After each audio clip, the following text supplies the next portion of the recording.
Bismillahirrahmanirrahim.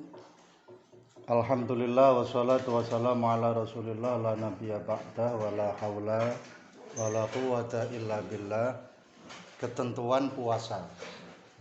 Pada hari ini kita akan membahas tuntas seputar materi tentang puasa. Materi apa? Puasa. Tentang apa? Puasa. Siapa namanya? Namanya siapa? Nindi. Oke. Puasa itu merupakan bagian daripada rukun Islam. Ama, kira-kira urutan yang keberapa? Urutan yang keempat. Hur, ada berapa rukun Islam semuanya? Aina, ada berapa?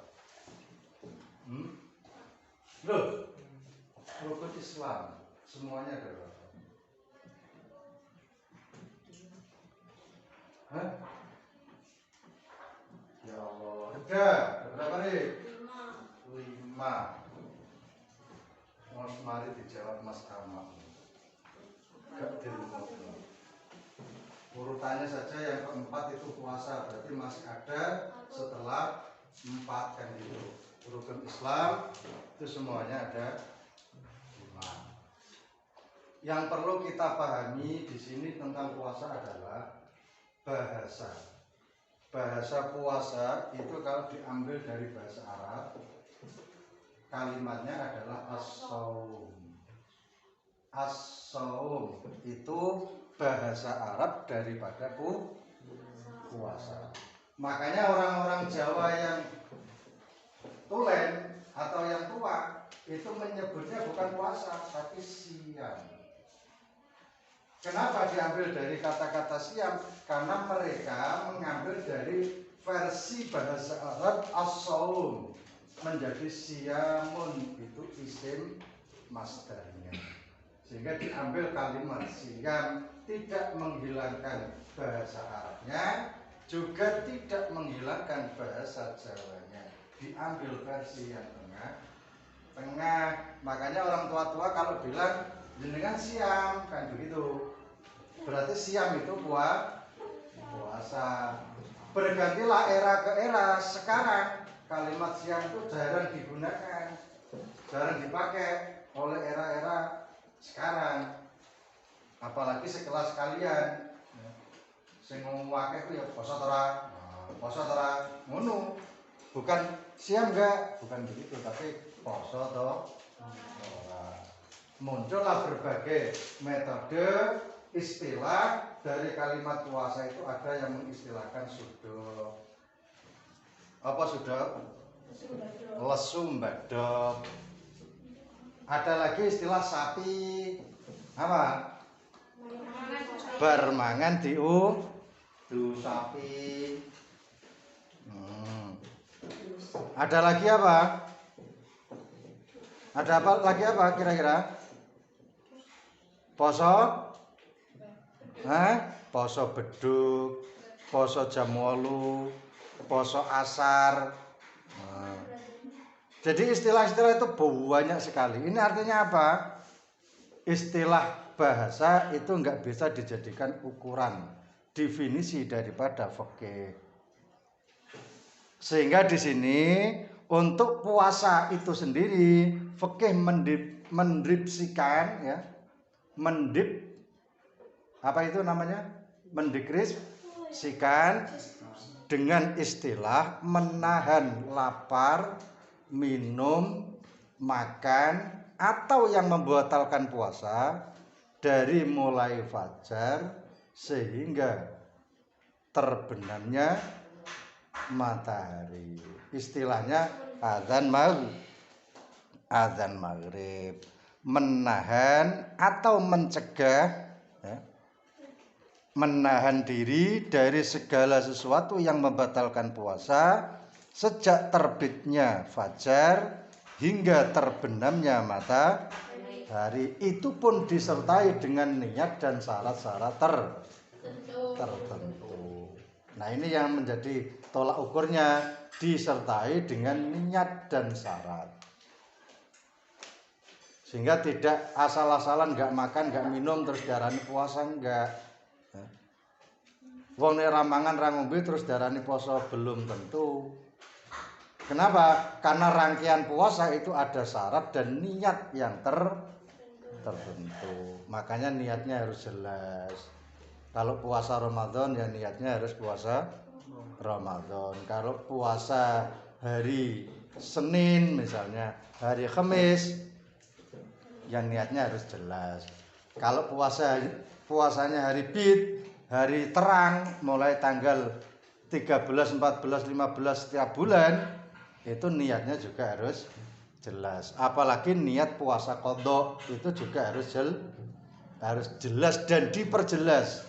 Sehingga muncullah kalimat niat itu nawaitu shauma ghadin an adai fardis syahri ramadhani hadis sanati fardhal lillahi ta'ala. Itu jelas semuanya. Saya niat puasa pada bulan ini, bulan Ramadan, puasa Ramadan karena Allah Ta'ala. Ini istilah pengertian puasa. Bisa difahami? Bisa difahami? Kemudian apa syarat-syaratnya puasa? Lah ini yang perlu kita pahami. Kita buka halaman 16. Halaman 16. Syarat wajib puasa. 1, Islam. Tentu ini menjadi tolak ukur, ya. Kalau tidak beragama Islam, maka istilahnya bukan siam atau puasa. Ada mereka-mereka yang menggunakan metode semedi. Ada yang menggunakan metode bertapa. Ada yang mereka menggunakan metode mengasingkan diri, meluangkan diri di salah satu tempat yang tidak bisa diganggu seseorang. Itu ada memang riyadhah-riyadhah yang seperti itu. Apakah itu masuk dalam bagian puasa? Tidak. Tidak, karena puasa atau siam ini hanya dikhususkan bahasanya bagi orang-orang Islam. Tanpa Islam maka tidak wajib puasa. Sehingga setiap mau sahur, orang tua-tua dulu kita mengajarkan agar membaca syahadat. Fungsinya apa? Agar keislaman kita ini tidak lepas. Karena Islam itu bisa lepas. Dengan apa? Dengan hal-hal yang bersifat murtad. Omong elek, gak nyakoni pangeran, meyakini ada Allah selain Allah, ada Tuhan selain Allah, ini juga murtad. Perilaku sikap kita yang mencerminkan tidak menghambakan diri kepada Allah, tapi menyembah selain Allah, ini juga murtad. Dan hal-hal seperti ini ketika puasa Ramadan wajib kita jaga.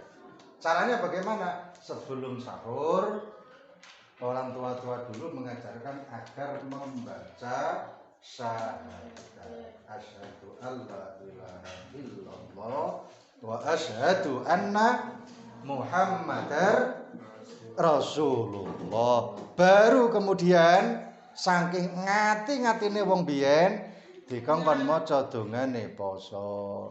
Nawaitu dikongkon maca niyate poso, nawaitu shauma ghadin an adai fardis syahri ramadhani hadis sanati fardhal lillahi ta'ala. Walaupun tanpa itu di saat sahur itu sudah sah, tapi karena saking ngati-ngatinya agar ibadah puasa kita tidak terancam gagal, maka itu dianjurkan untuk dibaca.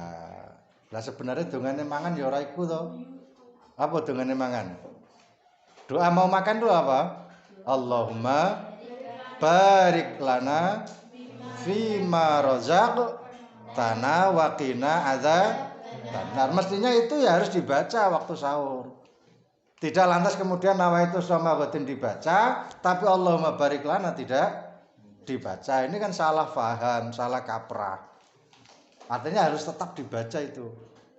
Allahumma barik lana fima razaqtana wa qina adzabannar. Bagaimana kalau seandainya puasa sudah kita jalankan, sahur sudah, tapi di tengah-tengah puasa terjadi hal-hal yang bersifat murtad, apakah puasa kita terganggu? Jelas itu. Misalnya ya, habis sahur, habis subuh, kemudian kalian melakukan hal-hal yang bersifat murtad, tidak menyembah Allah tapi menyembah selain Allah, menyembah patung, menyembah berhala, ya, menyembah pekerjaan, menyembah jabatan, sehingga itu dianggap betul-betul Tuhan yang memberikan sesuatu kepada kita. Nah ini kan resiko juga untuk puasa kita. Atau berbicara yang sifatnya kotor di saat kita puasa Ramadan, ini terancam juga keislaman kita. Sehingga kalau keislaman kita sudah terancam, maka otomatis puasa kita juga gagal. Mari subuh aman, begitu jam 10, jam 11 mulut kita nggak terkontrol, menghujat, mengolok-olok Al-Quran, ya, mentertawakan para nabi, para rasul, menghina, mengejek, ya. Artinya betul-betul ucapan itu tidak mencerminkan ucapan yang baik, tapi ucapan-ucapan yang kotor, menyuarakan hal-hal yang tidak pantas didengar orang banyak. Itu kan ada omongan-omongan yang sekiranya nggak pantas dirungokno wong akeh kan ya ono. Itu bagian daripada kata-kata kotor. Insyaallah contohnya kalian harus paham apa kata-kata kotor itu yang sekiranya nggak pantas. Dalam hal ini adalah aurat. Aurat itu sesuatu yang harus ditutupi. Itu nggak perlu dibicarakan. Paham tara? Apalagi saat puasa Ramadan, harus betul-betul kita jaga. Kalau seandainya itu terjadi, maka puasa kita terancam gagal. Baik gagal secara syar'i maupun secara hakiki. Nah, sebagaimana yang disabdakan Nabi, kam min shaimin laisa lahu min siyamihi illal ju' wal atos. Banyak orang yang puasa tapi hasilnya cuma lapar dan dahaga, sementara pahalanya kosong.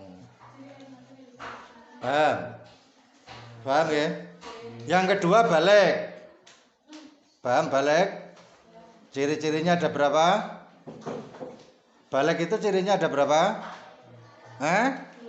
Ya Allah, balik kok gak paham cirine. Wes nek cah wedok ciri-cirine balik apa? 1. Usia. Minimal usia perempuan yang menginjak balik itu 9 tahun.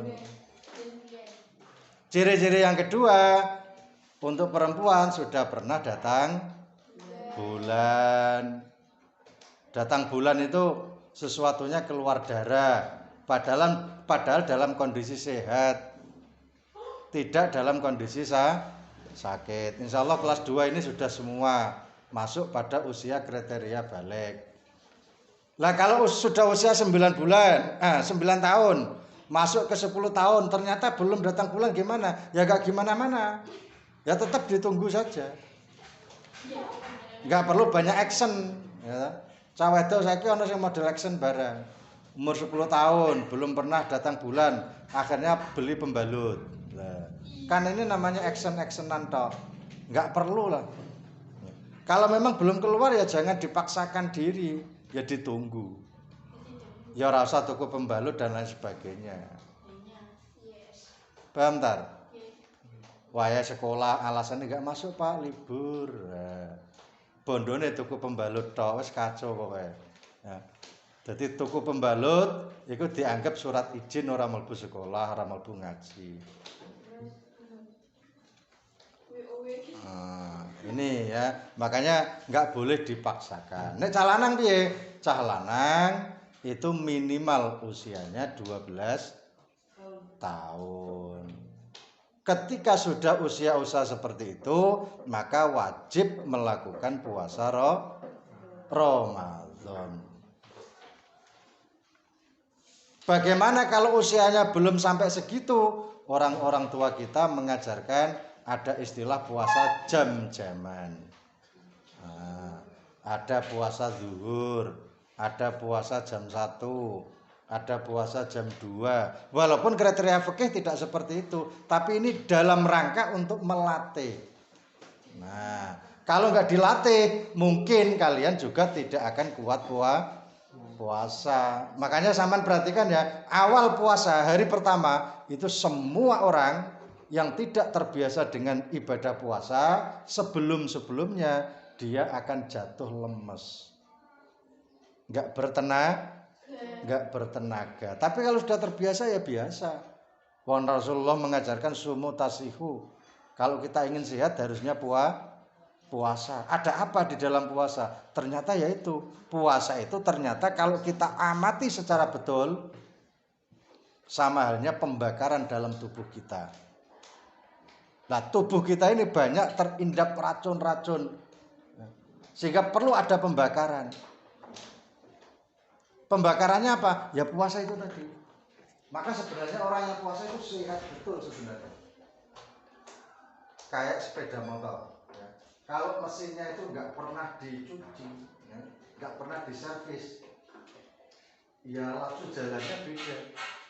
Tapi begitu mesin motor itu pernah diservis, ada pembakaran pembersihan daripada mesinnya, dicuci begitu, maka kendaraan itu lajunya akan terasa beda, ketika dinaiki juga akan terasa berbeda sekali. Demikian pula puasa. Makanya yang ada di dalam tubuh kita ini sebenarnya ada racun-racun bakteri, ya. Kemudian dibakar oleh puasa itu dalam kurun waktu 1 hari, insya Allah bersih. Dan ini terbukti ketika zaman sudah mulai berbuka puasa, gaya berpikir kita, cara berpikir kita dengan sebelum-sebelumnya pasti sangat berbeda. Sama neleng-neleng, ini wis wayah bermari buka, masya Allah, tubuh kita akan terasa sehat, kuat dan seperti itu ya. Terus cara berpikir kita ini mengarah hal-hal yang positif. Beda. Makanya maca Quran, ya, maca Quran di saat bulan Ramadan dengan selain Ramadan, kira-kira bebannya banyak mana?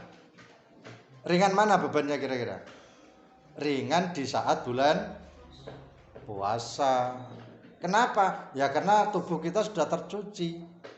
Jadi mengarah kepada hal-hal yang positif itu lebih cenderung mudah daripada hal-hal yang negatif. Calanang misalnya, wayah poso jarang sing keluyuran. Jarang. Apalagi keluyuran sing gak enek fungsine. Gak enek manfaate. Di saat poso jarang, paling banter ya ngluyure karo bantal, paling banter. Calanang isu wis baturan bantal. Awan ya baturan bantal. Kadang-kadang sore kuwi isih baturan bantal. Ya walaupun cah wedok ya padha. Cah wedok ya padha, cuma daya kekuatan tubuhnya iki sik kuat wong wedok dibanding wong lanang. Wong wedok ku mbah pancene kuat tenanan.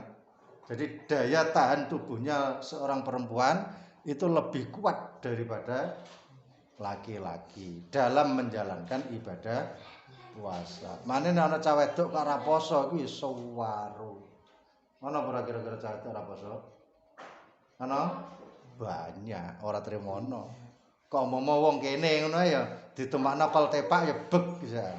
Nah, wong-wong sing gak gelem puasa. Tapi ya kembali lagi karena puasa itu perintah Allah, jadi siapa yang sadar dengan keimanannya monggo menjalankan puasa. Adapun yang mereka nggak sadar ya nggak perlu dipaksakan diri. Nggak perlu memaksa. Ini yang kedua. Kemudian yang ketiga, berakal sehat. Orang yang wajib menjalankan puasa memang dikhususkan orang-orang yang berakal sehat. Ini artinya apa? Ibadah puasa itu ibadah yang thayyibah, ibadah yang sangat bagus, ibadah yang suci. Maka hanya boleh dilakukan oleh orang-orang yang betul-betul normal, pemikirannya bagus, hatinya bersih, ya. Tidak banyak persoalan-persoalan yang persoalan itu menghambat normalnya pemikiran. Maka di situ orang pikun, ya. Orang pikun, ngerti orang pikun toh? Orang pikun tuh nggak wajib puasa. Wong pikun ku ngene lho, bar subuh iku jarene akeh wayahe sahur. Aku yo mangan. Mosok sedina sewengi ra mau mangan sahur, padahal waktunya bar subuh kuwi anjene wis pikun. Bar subuh mangan sarapan ngono jare ya sahur. Engko krungu dhuwur jare ya adzan maghrib. Ya enak wong pikun. Lah nek sampean pengen gak poso ya pikuno. Wong pikun ku gak wajib poso. Cuma ahlinya ini berkewajiban. Ahlinya berkewajiban untuk bagaimana mengganti puasanya yang pikun itu tadi. Dengan cara apa? Bisa dengan cara qadha atau dengan cara membayar fidyah, tebusan. Paham tak? Orang gila wajib puasa enggak? Enggak wajib. Karena orang gila itu akalnya enggak sehat, enggak normal, sehingga enggak wajib puasa. Seandainya puasa itu dilakukan orang-orang yang gila, ya repot juga. Nggih, repot. Engko akeh jam 09.00 jare wis maghrib. Adzan zuhur jare wayahe sahur, ya kan repot. Seperti itu. Kemudian yang keempat, mampu puasa. Kuat, memang betul-betul fisiknya kuat. Itu wajib puasa. Bagaimana kalau fisik kita nggak kuat? Ya terpaksa tidak wajib puasa, tapi harus mengqadha. Walaupun usianya sudah balik misalnya, tapi untuk puasa betul-betul nggak kuat, bagaimana? Ya nggak wajib. Contoh amak lah misalnya. Amak itu usianya 12 tahun. Ukuran standarnya kan kuat dia puasa. Tapi begitu manjing zuhur, amak iki wis gak kuat apa-apa, mok buk tok nek mbayang, mbek melolong-melolong. Lho, wong tuane kan wedi lho. Iki kok nang terancam nyawane amak iki. Gara-gara digawe poso ditakoki ra semaur, mok urip mripate tok. Aduh. Nah, wong tuane kuwatir. Akhirnya dibilang es degan. Barang bilang es degan diselang bergas maneh. Alhamdulillah. Ini berarti memang fisiknya tidak mampu. Bagaimana? Ya nggak wajib puasa, nggak mampu. Atau Tara sakit, misalnya waktu puasa. Sakitnya nggak main-main, sakit yang serius. Sakit yang serius. Bagaimana puasanya? Karena ada halangan yang menyebabkan Tara ini menjadi tidak kuat puasa, maka tidak wajib. Kemudian yang kelima, suci dari haid dan nifas, khusus perempuan. Di saat haid datang bulan, ini perempuan tidak wajib menjalankan puasa, tapi wajib qadha. Beda dengan sholat, eling-eling. Beda dengan sholat. Kalau perempuan datang bulan, sholatnya nggak wajib qadha. Tapi kalau puasa wajib di qadha. Paham? Lah apa penting amak belajar seperti ini? Ya penting wong amak besok ya duwe wong wedok kok. Amak lanang mungkin istrinya juga perempuan tuh besok. Lah seperti itu. Lah, kewajiban istri, kewajiban suami itu kan membimbing istrinya. Bagi yang belum tahu ya dikasih tahu.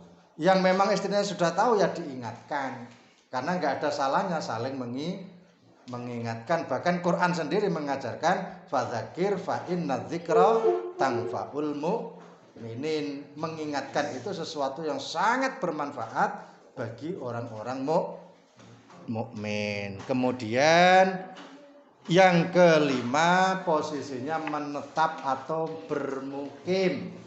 Maka orang yang statusnya tidak bermukim tidak wajib puasa. Makanya mendapatkan rukhsah keringanan. Orang yang bepergian puasa ya monggo, enggak puasa enggak apa-apa.